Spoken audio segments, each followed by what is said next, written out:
crisis is bound to happen, especially when you have been in business for hundreds of years and served millions or maybe even billions of people.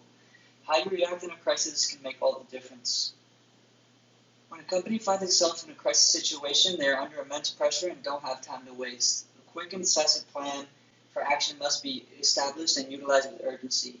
How companies react during a crisis says more about how they lead and who they are than the crisis itself. Crisis management is a valuable skill in the business setting, as a business is a likely place for a crisis to occur. Crises can also affect your own day-to-day.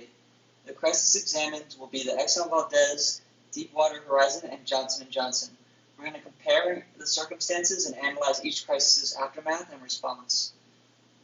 On March 24th, 1989, an oil tanker called the Exxon Valdez would crash off the coast of Alaska, spilling $10.8 million of crude oil over the next few days.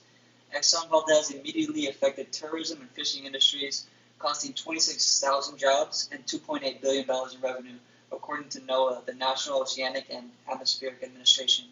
Even to this day, Exxon Valdez is considered one of the worst oil spills in terms of environmental damage. The Exxon Valdez crashed on a reef in a remote location in Alaska, only accessible by helicopter, plane, or boat.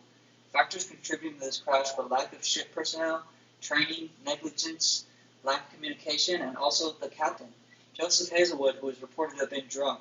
Hazelwood claims that Exxon was making him a scapegoat, and Hazelwood himself would be cleared of any wrongdoing in 1990 trial. Still, though, the captain was not provided well-rested and sufficient staff, a practice that was common in the industry, and this incident would prompt newer safety regulations for its crew members.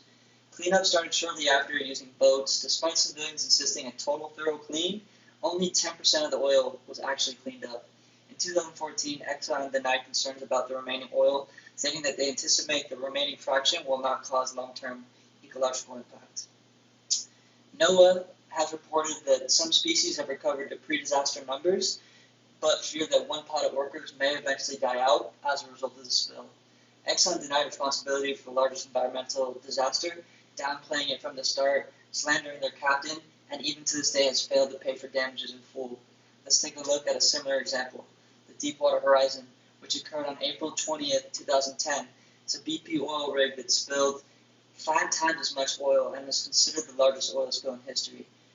The environment, in this case, the environmental impact would also be catastrophic.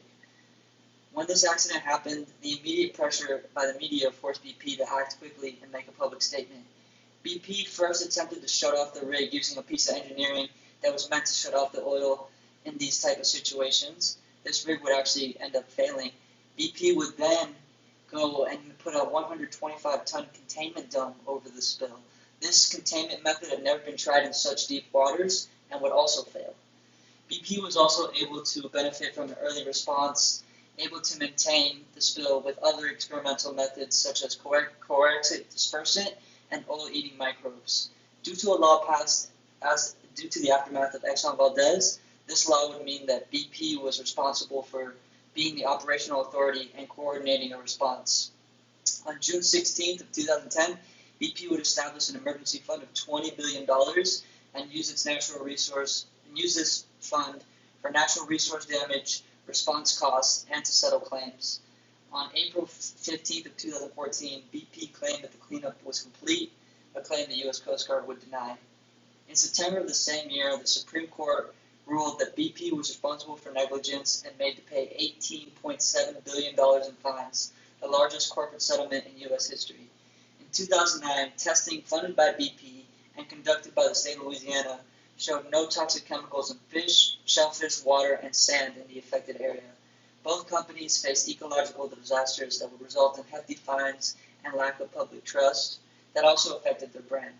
Let's take a look at a company that handled the crisis better.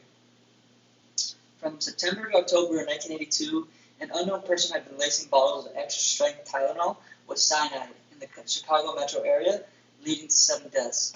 Johnson & Johnson, the company that manufactures Tylenol, chairman James Burke swiftly formed a 7-member strategy team, guiding them to answer 2 important questions. How do we protect the people, and how do we save the product? Johnson & Johnson traced the lot numbers of the poison packages and offered a $100,000 award for the killer, shutting down all Tylenol production and recalling all their packages from shelves. Executives would go on TV urging the public not to take Tylenol and telling them that the product would not be back on shelves until there was a tamper-evident package. Later, the company would replace their capsules with tablets, which was also costing them $80 million. From the onset, Johnson & Johnson showed it was willing to do what was right, regardless of the cost, and within years, Tylenol would again own the top share in the market again. What Johnson & Johnson executives did was communicate that the message that the company was candid, contrite, compassionate, and committed to solving the murders and protecting the public. Through the hysteria and frustration generated by random murder, Johnson & Johnson has effectively demonstrated how a major business ought to handle a disaster. When your company is in a crisis, it is important to act fast, assign a crisis response team, address the public while also ensuring you are working on a solution to prevent this crisis from repeating. When Exxon Valdez and the Deepwater Horizon happened, those companies' efforts almost made it seem like the crisis was getting worse. Effectively handling a crisis in just a few years can get you back on top and save your public face. When a crisis happens in business, the way a business handles it is more important to that business's future than the crisis itself.